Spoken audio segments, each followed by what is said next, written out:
Good morning, everyone, and welcome to Small Biz Matters, the half-hour program where you work on your business rather than in it. You're here with Alexi Boyd, your happy-go-lucky host today. I have had my coffee, so everybody will be very pleased that I can articulate my sentences.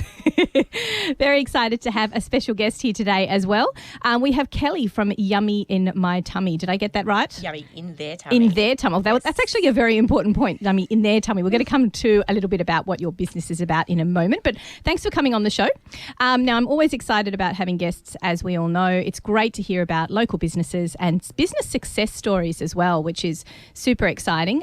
Kelly's been going for 2 or 3 years. She's going to tell us a little bit about her journey, in particular talking about the trials and tribulations of working from home, the successes, and also some top tips on what you can do to balance that work-life balance. And we can talk about it. And I've brought authors on the show, and I've brought so-called experts who talk about work-life balance from an executive corporate point of view. But what we're here to talk about today is that work-life balance from a real person, a real local, Central Coast, local business who's managed to forge the balance quite well with having very young children and a successful business and a growing business as well. So welcome to the show, Kelly. Thanks for having me. So take me a little bit through your journey. What is it that brought you into this business in the first place? What was the inspiration behind it? The inspiration was definitely my children for a start. My littlest guy had a lactose intolerance, and when I started to feed him, I couldn't find anything in the supermarket that I was happy to give him because I started reading labels. Ah, yes. And I started seeing what was in baby food and what... Did you freak out? I didn't freak out, but some things I just didn't know. There were numbers, there were colours, there were additives, and I just thought... There were words you couldn't say. Yeah, that's right. So I just, I'm from a catering background, so I, made my own food mostly anyway, but you always want that convenience option, I think, when there's no time to make the food. So that's, I started preparing his meals in bulk, freezing them, so they were suitable for his intolerances. And then friends started asking me to do it for them, and then friends of friends started asking me to do it for them. So my husband said, maybe, there might be something in this. Have it research the market and see. And there was a big hole in the market, so... that's where Yummy in Their Tummy was born, starting with that customised homemade baby food. That's brilliant. And so I love that when you've got real inspiration bringing about sort of a solution to your own problem and then probably solving the problem as well. Because I know as a mum, I've got an 8 and a 9-year-old daughter, and my youngest is allergic to milk and egg, which is really fun. Just basically means when we go out, the poor thing goes, what can I have? And also it just means that, again, I was reading labels as well. So a lot of us are in that position. A lot of us, have kids with allergies or do make food in bulk, or we try to. Where did you use that background, that inspiring catering background? How did that help you make the move from just doing it for your own kids to the thought of growing the business and giving that to other people? Well, sure. I worked with lots of chefs and learned a lot from them in the time that I've worked with them. So food en masse was not something that was new to me. Mm-hmm, that was something that felt quite natural for me to do. Cooking in bulk is something that's, can be done easily if you know how to do it. Also, the preparation and storage and transportation of the food was something that I was familiar with from working. And also those hygiene standards as well, right? Absolutely. You would be bringing all those skills with you too. Yeah, that's right. I'm an accredited food safety supervisor, which is a requirement for every food business also. So having that knowledge as well, tied it all in together, and having small kids and, it just led to creating this community for mums. Talk to me about that. So you start off with just making the food. How do you bring that community together? Social media is probably our biggest sort of starting point. When Yummy in Their Tummy sort of kicked off 2 years ago, social media was probably at its peak for small business. Mm-hmm. Every post you put on, every single follower saw what you were saying. Yes, it wasn't so diluted. No, that's right. Whereas, over the 2 years, the algorithm has changed and it's progressively become harder for us to be seen. There is the option of paying for posts, which I do often, so I can reach my... You do? Okay. I'm always interested to find out about that, because I've always thought in my own mind when we're talking about social media on the show that it's about It's just about the time that you put in. But as you say, you've seen that development of the algorithm and the changes that have affected social media and the diluted. They're trying to push us to pay money. That's right. Have you found that balance between paying a little bit and using the time? It's an ever-changing balance because the algorithm is ever-changing. Mm-hmm. I switched to driving my business through Instagram from Facebook. Did you? And now wow. Facebook has brought Instagram, and Instagram have changed the algorithm now. Oh, what? So it's just, you have to be prepared to change.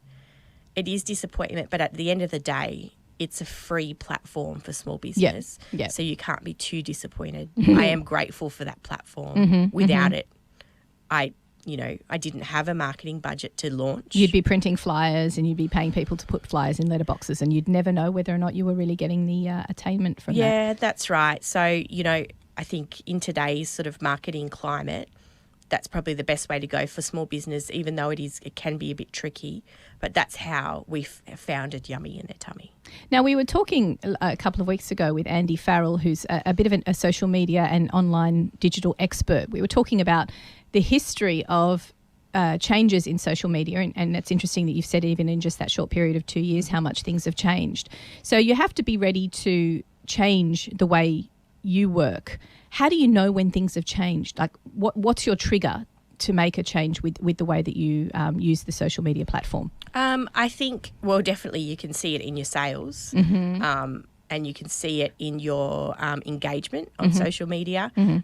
There's always an analytics tool on Facebook you can refer to. But yeah, it's definitely just the engagement. You have to make sure that your content is engaging. You have to make sure the pictures are pretty so people want to look at them. Yeah. And you have to make sure that you have a balance of what you're distributing to your followers. Like you have your sales posts because you are selling a product, but you also want to engage them with, for example, for Yummy in Their Tummy, you engage them with a recipe that they can try, or engage them in something relatable to mum life that they're, possibly facing at the moment. So you're providing them with a little bit of education and a little bit of tools for their own trade as well. Entertainment, education, and then, pepper in a few sales posts. Because you don't want to be hammering them. That's right. If you've only ever got sales, they're going to switch off pretty quick. That's you need to find that balance. And you obviously have, because if you take a look at, listeners, if you take a look at the Yummy in Their Tummy model, if you have a look at their Facebook page, they've got an excellent number of followers on there, and obviously you retain those as well. It's not just about getting that hit of followers in the beginning. You actually hang on to them a little bit. Do you ever do any of those promos on social media? And I'm only asking about the social media in particular because I can see it's quite successful. Do you ever do promos to increase the number of likes that you get on your page and you win a free something or another? Absolutely. We've got one coming up in July to celebrate our second birthday, and we've got some other fabulous mum businesses on board. So you're partnering with them? I am, yes. Excellent. Collaborating. We're having a foodie baby themed competition. So I'm part of a mum business networking group called Mums with Hustle. That's cool. So a few of us have put our heads together and come up with some baby food themed prizes to give away. That's brilliant. And at the moment via Instagram, that will have about 120,000 follower reach. Wow. So that's awesome. Yeah, I've fortunately got a couple of big businesses on board that are happy to support what we're doing and want to be a part of it. So, they're, 50K plus followers, those businesses. So, a few of those big businesses and all you need for them is literally to post what you're going to put, and then you find that it just goes through the roof. That's right. Hopefully. But I've also made an effort to reach out to some other small businesses my size and even smaller to help them get a leg up as well, because it's not just, about putting yourself up there with the big businesses. It's about helping others. Brilliant. Come along too, because there's some that I really believe in and feel so passionate about, and I know these mums work so hard, and, so get them on board and get them up on the platform as well. Oh, it's a warm and fuzzy morning here on Small Biz Matters this morning. We have met someone who is not only passionate about her own business, which we all are as small businesses, but passionate too about just business in your area and supporting other smaller businesses and collaboration. Take me through real quick the mechanics of getting this group together and then putting that competition out there to increase your likes. what is that process? It's all done via direct message on social media. We all of us are part of this Mums with Hustle business group that's on Facebook also. So Is that a closed group? It is a closed group. And how far does that reach go down to? There is almost 2,000 members. Are they all the way down? Is it just Central Coast based, or is it all the way down into Sydney and wherever? It's national. Nice. So okay. I'm so looking that up when I get off the show. Tracy Harris, who's the founder, she's a Sydney-based lady, and she's just phenomenal. She provides a weekly podcast for us to listen to. We learn something new every week. It's motivating. She's created this fabulous community for us to be able to, support each other and help each other. That's so cool. Yeah. So you get these through Messenger. You have this discussion about setting up a group and maybe setting up a something where you all get the number of likes. Yep. And then do you have a central post that goes on to everybody's page that you all agree on? That's right. Because it's classified as what is called a loop giveaway on Instagram. Okay. So I'm hosting this loop giveaway, so I will design the graphics and I will design the post and distribute it to all of the people who are participating. Yes. I'm limiting it at 10 other businesses. Yes. Often these loop posts get up to 20, 25, and it becomes a bit tiresome going through and liking all the pages, because the concept of the loop is one page that you follow, you like their page, like the post, and then they give you the loop to the next page to follow. I see. So you must be a liker of all 10 pages. In order to get in the competition. So you don't want to be doing that with 20 people. No, that's right. That's silly. So we're going for quality. And obviously businesses that complement one another as well. That's exactly right. So we're going for quality, we're going for a theme, and we're going for, we've all come together because we have customers all in the same demographic. Yes. Okay. Very clever. Yeah. So you've brought that together. And then after the loop is done, only when people, and this works through Instagram only? That's correct. And only when everybody's clicked on all of them that they get a competition entry. And this is something that Instagram helps you do? Is sort of a process that they take you through and then you find out all the names? I mean, how do you work out who the winner is, for example? No, it's not. The winners can be drawn by random. Often with social media competitions, businesses use a website called random.org. Okay. So they can work out the number of entries they have a name next to the number of entries, and hit the button on random.org, and it will give you a random number. So you look down your list to your number and you say... Can't you just go up to your child who's 7 years old and go, hey, kid, give me a number between 1 and 100. Done. We've got a winner. I wouldn't be surprised if that has been done before.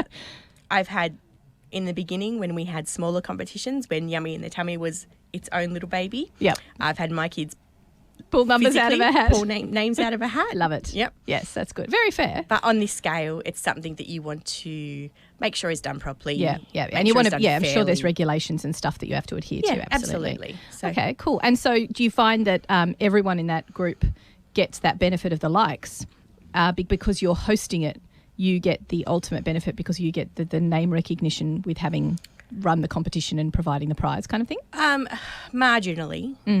But it's still you hosting it really, isn't it? It is, yeah. But I think at the end of the day, all businesses involved receive the same amount of increased likes, receive the same amount of exposure. And then there's the challenge of after the competition is over, to be savvy and engaging enough to hold on to those likers and hold on to those followers. And do you find that you need to have a campaign immediately afterwards that runs for a couple of months where you know what the posts are going to be and they need to be awesome and you need to show that it's worth that person hanging on to you as an Instagram? In an ideal world, Yeah.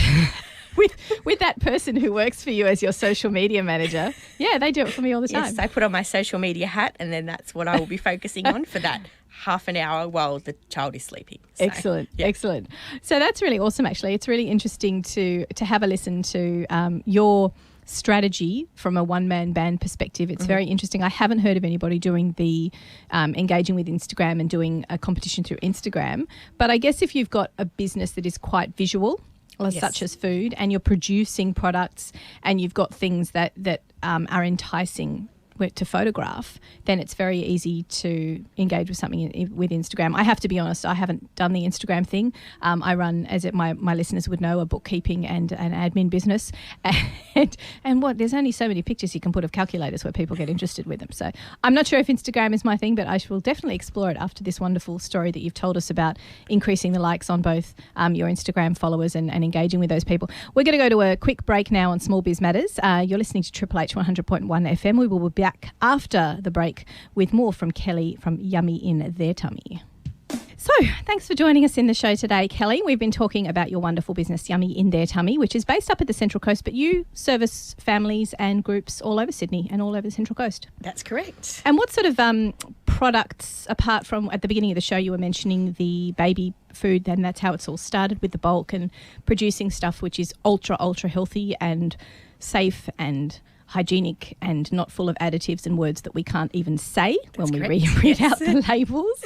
But you've branched out into another part of the business as well. Tell us about that. We have. Well, with my catering background, I've had lots of requests to do kids' parties. As you do. So we've sort of taken the leap into kids' party catering also, and it's been quite well received. After working on our social media presence and creating our Yummy in Their Tummy community for the past 2 years, we found that our original customers have started to outgrow our baby and toddler food because they're growing up into big kids. Well, can't you get them to have more babies? I mean, really, that's just it's so rude.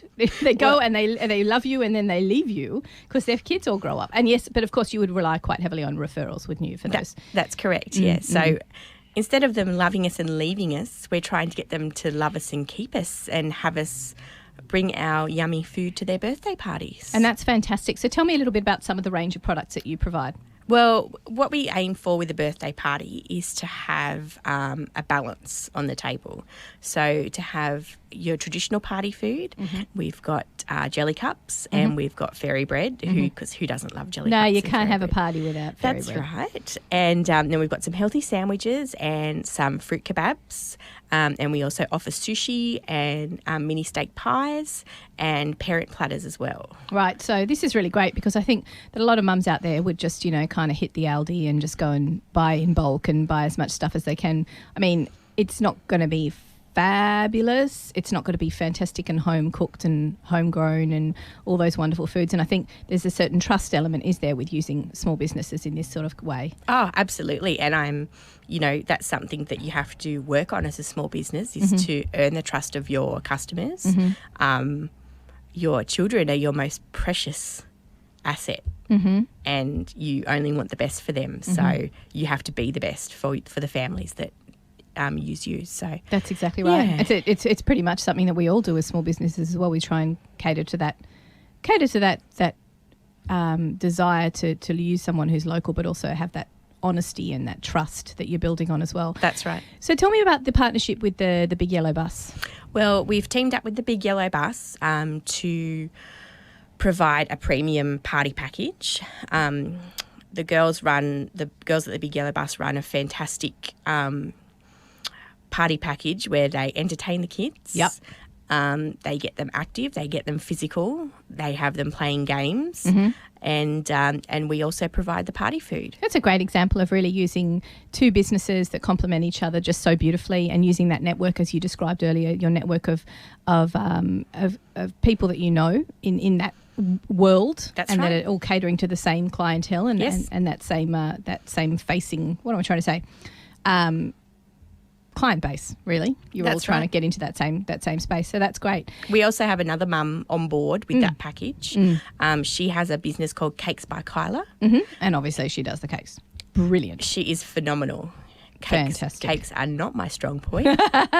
Oh, I like someone who admits their foibles. That's cool. And we love having Kyla on board. She has just opened up her own commercial premises and gone from home business to exploding success. Now, speaking of home businesses, Give some of my listeners, obviously we've got a lot of mums out there who might be listening and thinking about starting their own business and say to themselves, oh, it's just so hard. How do you work around the kids' sleep times? How do you work around the kids' eating times? Obviously for you that's not a massive problem. But how do you find that balance? So take me through some of that process that you've gone through with your business. Okay, well, balance is elusive. I think if any mum is starting a business from home, they're already mums, so they know about the struggles with balance. Mm-hmm. But I think it's achievable. I think you need to have a supportive partner. Mm-hmm. Yes, very important. My husband is 100% on board with what I'm doing. Mm-hmm. He regularly asks me when he can retire. I get that too. He would like to come and work for Yummy in their tummy. Yes, so, he can be your social media strategist. Wouldn't that be lovely? So he's actually an analyst, so I will give him the books and I will say, here you go, have my Excel spreadsheets, yes, go play. Absolutely.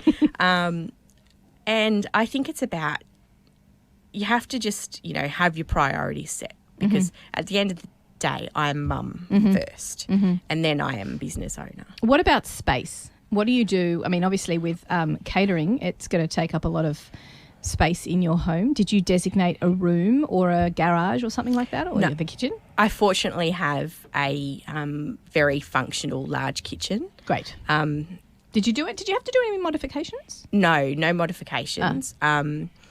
It fits in the parameters of our local council for operation. Oh, good. So, I mean, there's plenty of modifications I'd like to make. Oh, yes, yeah, with all the money and all the time in the world. That's right. With just regarding that point you made about the council regulations, is that at what stage of the process did you look into that? Would you say it's because of your catering background that you knew pretty early on that you had to make sure that you were doing things regulatorily correct? Yeah, that's right. And you just check in with local council, let them know what you're doing. I also checked in with the New South Wales Food Authority and registered as a small home-based business. But you were already licensed, so that wasn't a huge problem. Do they visit you, the Food Authority? No visitation. Okay. It's up to local council to regulate that. Okay, so just take me back, because we are all about processes and procedures, Sure. Lauren Small Biz.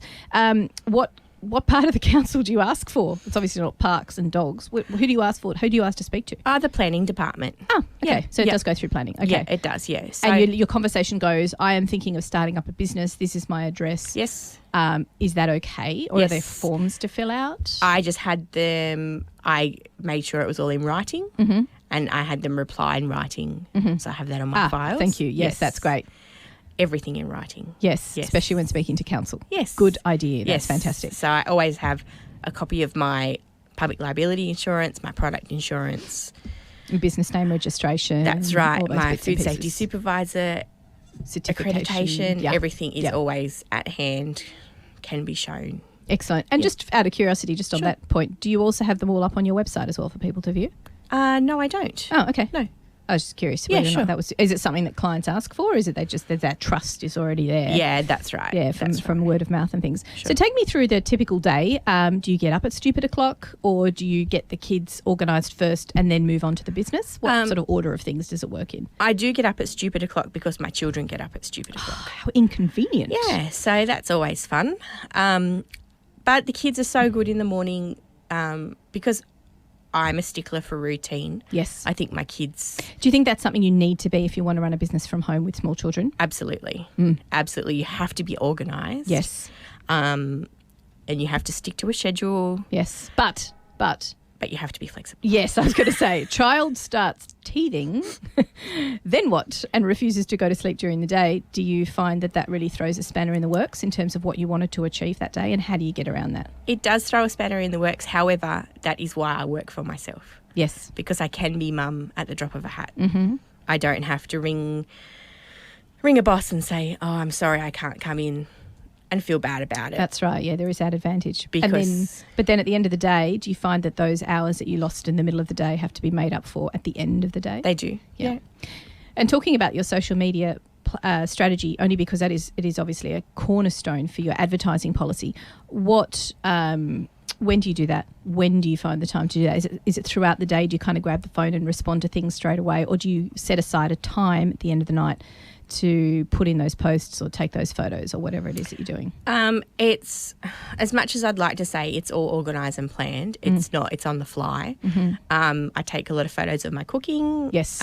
My children are involved in my social media. Yep. I cannot pass them off as babies anymore, unfortunately, though, so because they're growing up so fast. But I know my high traffic times of the day that my followers are on social media, so I tend to post in the late afternoon, Yes. just after dinner time. How did you find that out, by the way? You can find an app. Oh, there's an app for that. And there's an app. There's an app for everything. Yeah.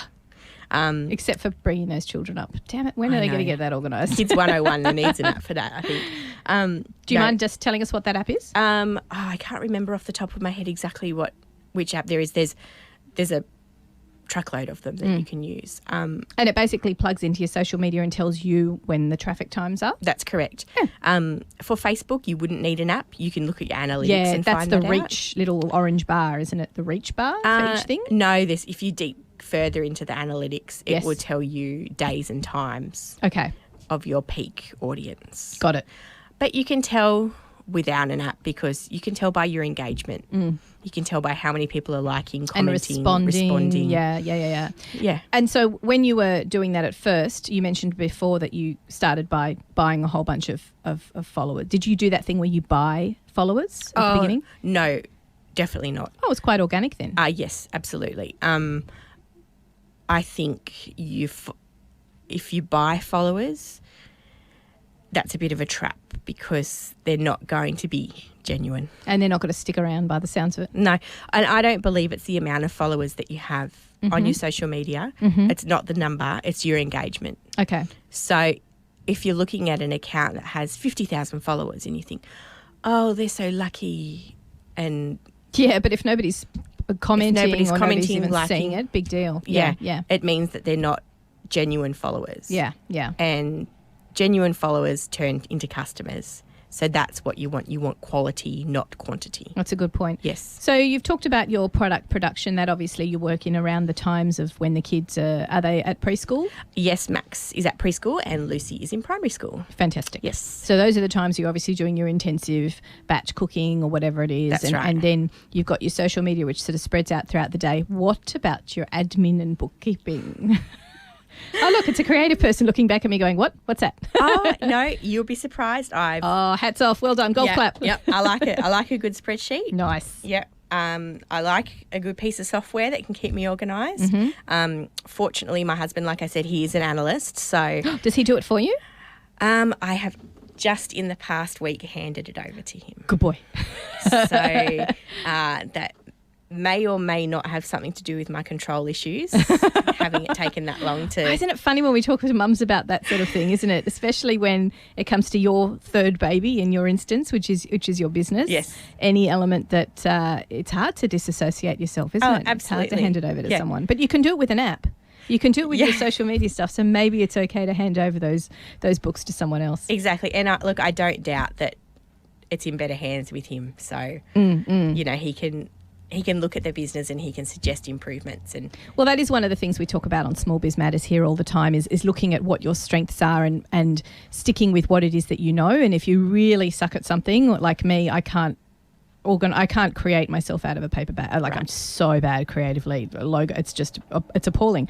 And so I find that is the first thing in my mind that I would outsource to someone else to do. Obviously, bookkeeping and admin is not the thing that I'm going to outsource. Sure. Quite comfortable with that and quite happy to do that myself.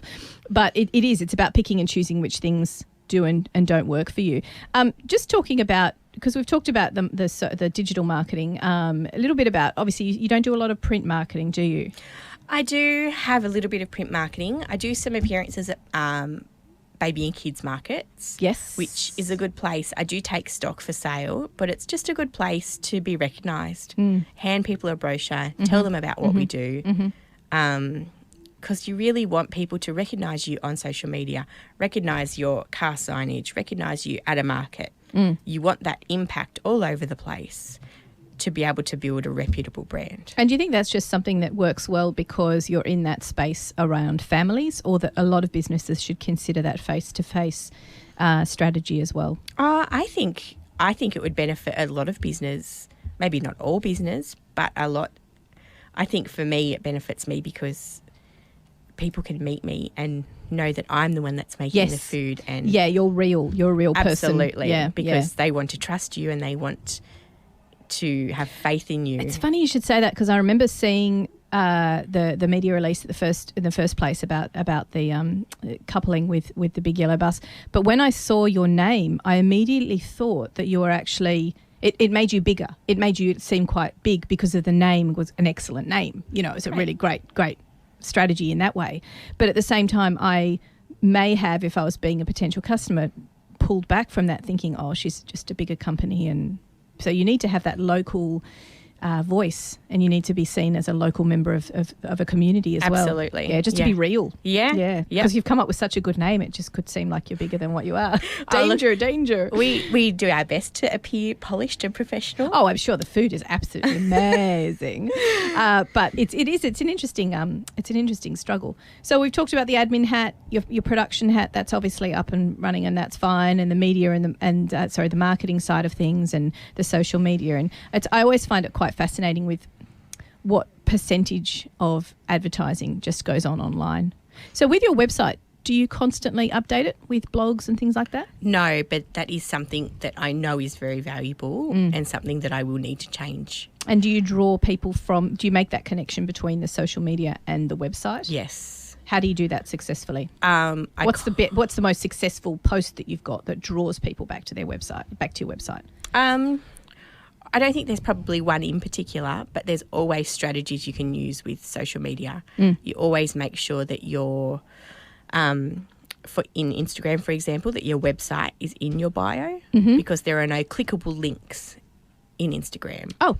So if you do a post on Instagram, put your website, it is not a clickable link. You have to say refer to the link in the bio.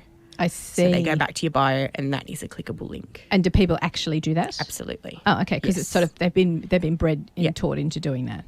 Insta world. Insta what? Insta world. Okay. Yes.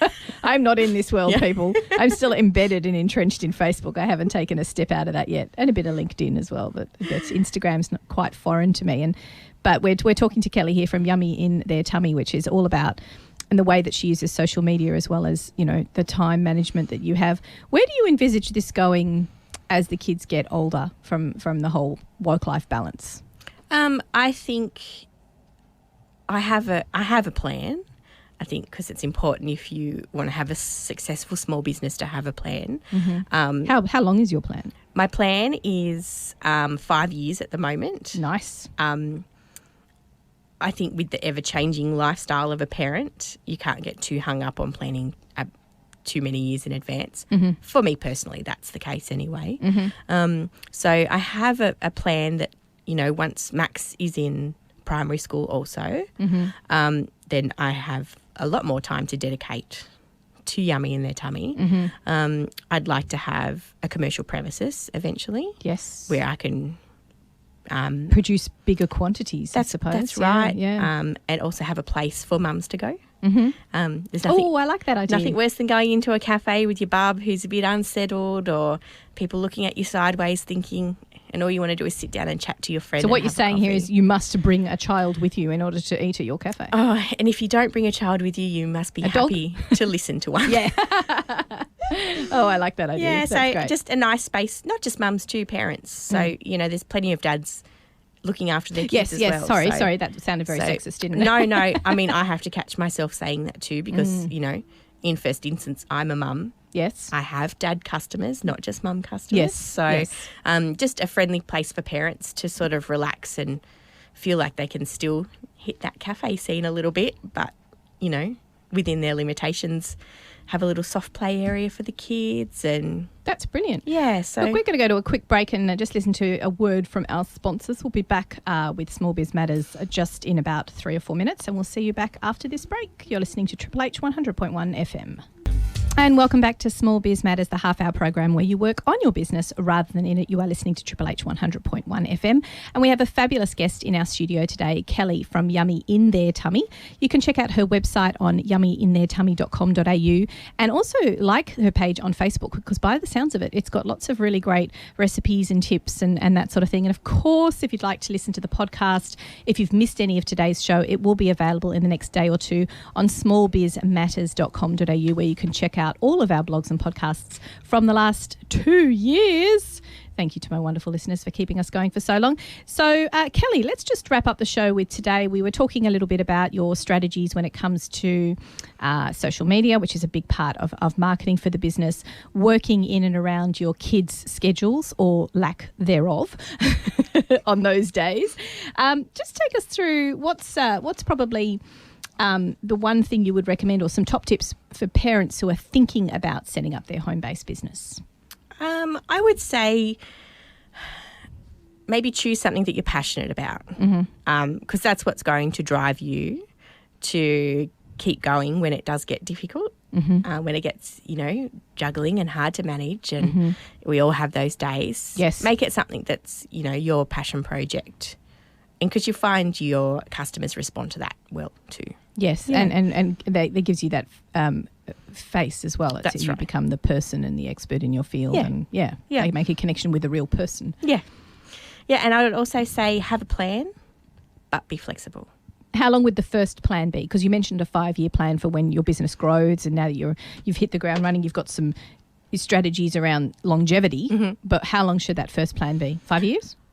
I think for me it wasn't that far ahead. I didn't know this was going to happen. This is something that evolved and grew organically. So I think I was happy to just receive what was coming and work on it. I think in the beginning I planned a year in advance because I knew I had, my website paid up, my insurance paid up, everything paid up for 12 months. And I was like, okay, head down 12 months. That's a great idea. Yeah, work around those insurance premium timetables. Exactly, So I think, have a short plan to start with, and then as it grows or as you feel comfortable, make a longer plan. Yeah, and it's I guess you have to say as well in that sentence that it's okay if you're not enjoying yourself to just move on and try something new. Absolutely. Were there ever times when you felt that way? Oh, 100%. I think, I say, why am I doing this? And then I get a text from a customer saying, thank you so much. I, got my order and my little girl actually ate her food and she won't eat anything I cook. And now I'm stuck. and then I think, okay, that's why I'm doing it. That's okay. Exactly. Deep breath, move on. Yes. Keeping people happy and building your own reputation as well. Yeah. Must be a good feeling. Yeah. So the actual home, the home part of it. Yes. I think it's good to sit down with your family members and say, this is what I'm going to be doing. These are the hours I intend to do it in. Whether that happens or not is another thing, because, again, you have to be flexible. Yes. But just set your parameters in the household about what you need to do and what you're trying to achieve, and make sure everybody understands. Yes. Yeah. Without being forceful or rude or anything. But tricky, of course, when the kids are young. It's difficult to explain that to an 18-month-old. Yeah, but that's when your support of your partner comes into. Did you rely on extended family at all? Did you ever find that during really busy periods you could call on them, or was it just you guys as a unit? It's us as a unit mostly. Both of my parents work full-time, so there's not that sort of extra option with grandparents. I've got some beautiful friends that... So they're your extended family when it comes to helping you and supporting you in that. That's brilliant. They'll grab the kids for a couple of hours, come and give me a hand at a market. I did an expo, 3 days at an expo. They all sort of did little shifts and came and... Oh, that's lovely. Or not little shifts, big shifts. Talked.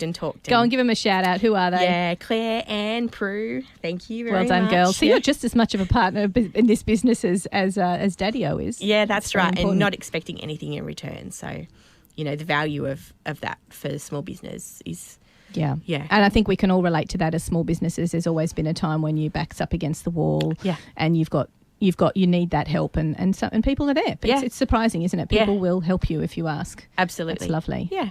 And functionality around the home, what would you recommend if someone was thinking about doing something that would require a fairly decent amount of space or taking up an entire room like a kitchen?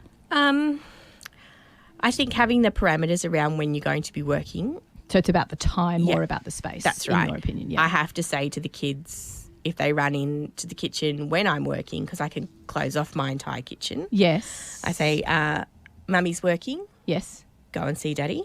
Yes. Or Mummy's working. You can't be in the kitchen at the moment. Right. Okay. Yeah. Is that a health and safety thing? It is. It is to a point. If safety for my children as well as, as the preparation of the food. Mm-hmm, mm-hmm. But I'm focused. I'm doing 6 things at once. Yeah, that's a really good point, isn't it? Because I think, if you were in a professional environment, nobody's going to run through the kitchen and play, hide and seek in an office environment, but it very much happens at home. So you set those parameters with the kids, do you? And they're, the kids will be kids, but they are very good about it because they've grown up with this. They know they know that this is work for me. They know that I'm not cooking dinner. They know that it's... Yeah. My little girl, she'll be 7 at the end of the year. She actually came into the kitchen yesterday and she said, "Is there anything I can help you with?" Oh, bless. So she's really getting to that point where she understands and she's... And it's in her blood. So you've got her, I assume, separating eggs and yolks from the eggs. She loves to stick at the lids. Stick at the lids? Yes. Ah, of course. Yeah. So I always say, if you get a wonky lid, it's going to be one of mine because Lucy stickers them perfectly. So that's fantastic. Yeah. Look, thank you so much for coming on our show today, Kelly. It's been really wonderful having you. We've learned all about Yummy in Their Tummy and your journey as a small business owner and developer and evolutionist in the journey. We wish you all the best and please keep in touch. Let us know how you're going. I encourage all of my listeners to jump onto the Yummy in Their Tummy Facebook page. As I said, it's not just about the product, but it's also got some great tips and tricks for healthy eating and healthy playing and lifestyle. And look, just congratulations on the business and we hope to keep in touch with you. Great. Thanks for having me. Thanks for joining me, everyone. You are on Triple H 100.1 FM.